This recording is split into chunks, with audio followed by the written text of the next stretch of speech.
अस्सलामुअलैकुम नाज़रीन, पल पल न्यूज़ के न्यूज़ रूम से मैं हूं आपके साथ नदीम अकरम। देश और दुनिया में यूँ तो इस्लाम और मुसलमानों से नफरत करने वालों की कमी नहीं है, क्योंकि तरह तरह से इस्लाम और मुसलमानों को टारगेट किया जा रहा है और देश में और विदेशों में इस्लामोफोबिया फैलाया जा रहा है। और अगर इस इस्लामोफोबिया का विरोध मुसलमान कर भी देता है तो उसे कट्टरपंथी घोषित किया जा रहा है और इस्लाम को कट्टरपंथ बताया जा रहा है। फिर देश का मीडिया हो, चाहे दुनिया भर का मीडिया हो, चाहे वो तमाम लोग हों, वो हर तरीके से खुल करके अपनी पोस्ट लिखने से बाज नहीं आते और इस्लाम और मुसलमानों को बदनाम करने में कोई कसर नहीं छोड़ी जा रही। तो इस्लाम और मुसलमान देश में टारगेट पर है, विदेशों में भी टारगेट पर है। अगर हाल ही घटना की बात की जाए, उत्तर प्रदेश के बागपत में कैसे एक मुस्लिम दरोगा जिनकी दाढ़ी थी, उनके विवाद को भुनाया गया, तो वहीं फ्रांस से आ रही घटनाओं पर भी आंखें नहीं मूंदी जा सकती, क्योंकि बीते एक हफ्ते से ज़्यादा का समय हो चुका है और अभी तक फ्रांस में जो हंगामा है वो थमने का नाम नहीं ले रहा है। क्योंकि एक शिक्षक ने हजरत मोहम्मद सल्लल्लाहु अलैहि वसल्लम की तस्वीर दिखाई, तो जिससे एक मुस्लिम छात्र भड़क गया और उसने टीचर की गर्दन काट दी।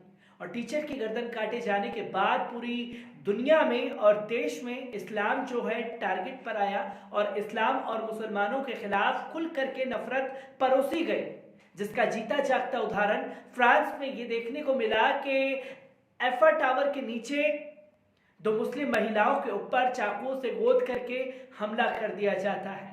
और इसके बाद जब सरकार का समर्थन मिल जाए तो भरपूर तरीके से मुसलमानों के खिलाफ बड़े बड़े कदम उठाने के लिए फ्रांस सरकार तैयार हो चुकी है।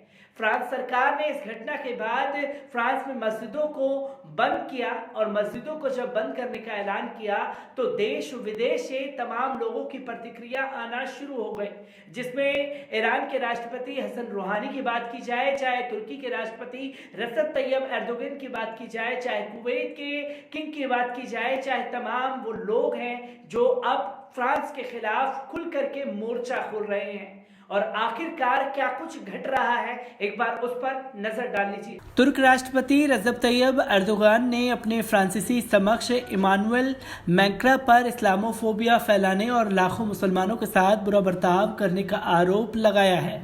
एर्दोगान का ये बयान फ्रांसीसी सरकार द्वारा पेरिस स्थित एक मस्जिद को बंद किए जाने का आदेश देने के बाद सामने आया है।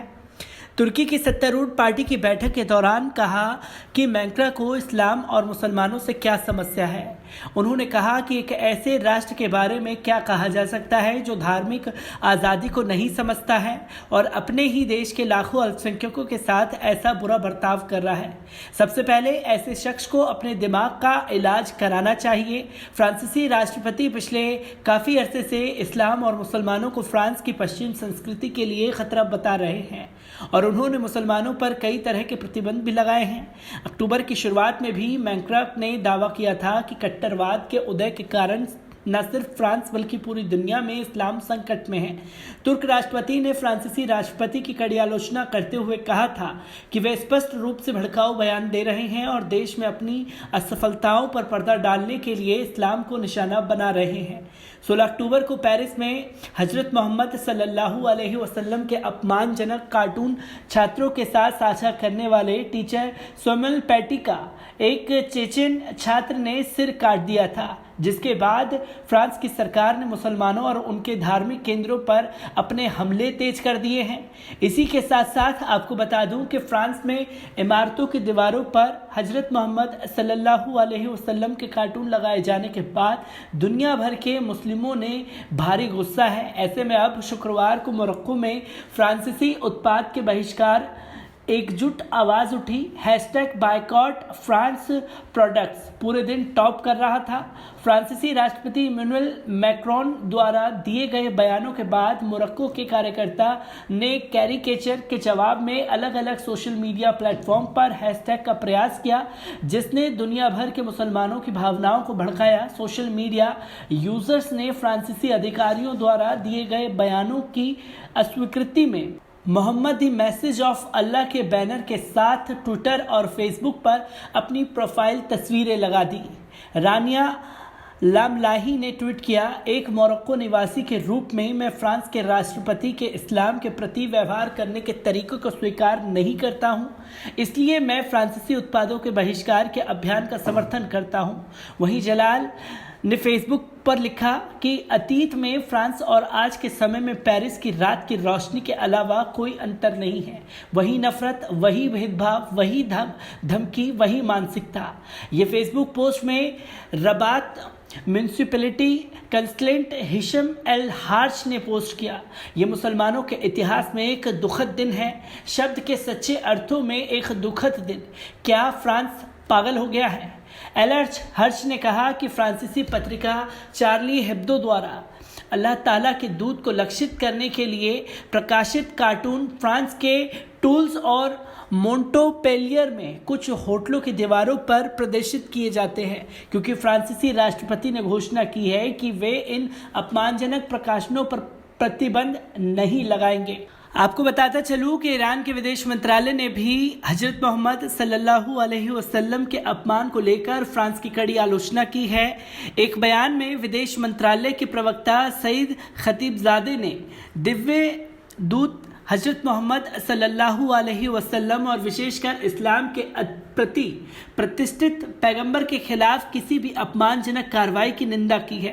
प्रवक्ता ने कहा कि इस तरह के अपमानजनक कदमों से फ्रांसीसी अधिकारियों को समर्थन मिल रहा है, तो ये उनकी गलत सोच है। ईरानी राजनयिक ने कहा, निसंदेह फ्रांसीसी अधिकारियों द्वारा अपनाया गया अनुचित रवैया अतिवाद और हिंसा के लिए उचित और विवेकपूर्ण प्रतिक्रिया नहीं है और इससे घृणा पैदा होगी। फ्रांसीसी राष्ट्रपति एमेनुएल मैक्रोन हाल के हफ्तों में इस्लाम और मुस्लिम समुदाय पर हमला किए जाना, जिसमें मुसलमानों पर अलगाववाद का आरोप लगाया और दावा किया कि इस्लाम पूरे विश्व में एक धर्म संकट है। मैक्रोन ने हजरत मोहम्मद सल्लल्लाहु अलैहि वसल्लम के कार्टून के प्रकाशन को भी मंजूरी दे दी और जोर देकर कहा कि उनका देश मुसलमानों से कठोर आलोचनाओं के बावजूद अपमानजनक कार्टून को नहीं छोड़ेगा। ईरानी प्रवक्ता ने कहा कि यूरोपीय देशों में कुछ मुस्लिम विरोधी चरमपंथी द्वारा कुरान का अपमान करने पर कई संदिग्ध और अपमानजनक कदम उठाए गए हैं। ब्यूरो रिपोर्ट, पल पल न्यूज। तो दोस्तों, आपने देखा कि फ्रांस में घटी घटना के बाद जहां मामला थम जाना चाहिए था, वहीं सरकार ने और हवा दे दी और मस्जिदों को बंद करने का ऐलान किया। और इसके बाद तुर्की के राष्ट्रपति ने खुल करके फ्रांस सरकार का विरोध किया और उन्हें यहाँ तक कि उनके दिमागी बीमारी के इलाज के लिए भी एक संदेश भेजा और साफ तौर पर चेताया कि इस्लामोफोबिया फैलाना बंद किया जाए, वरना इसका नतीजा आपको भुगतना पड़ेगा। तो वहीं ईरान ने भी साफ तौर पर कहा कि नफरत फैलाने से कुछ नहीं मिलेगा, नफरत के लिए आपको कोई रोकने के लिए कोई कड़ा कदम उठाना पड़ेगा, अगर नहीं रोकेंगे तो आपके ऊपर एक्शन होगा।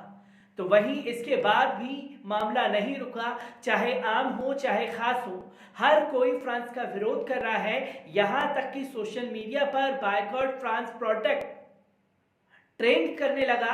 तो वहीं लोगों का गुस्सा भी सड़कों पर उतर आया और जब सड़कों पर उतर करके आया तो फ्रांस सरकार की नींदें यकीनन उड़ चुकी हैं, क्योंकि जिस तरीके से इस मामले को रोकना था उसने और उसे हवा दे दी।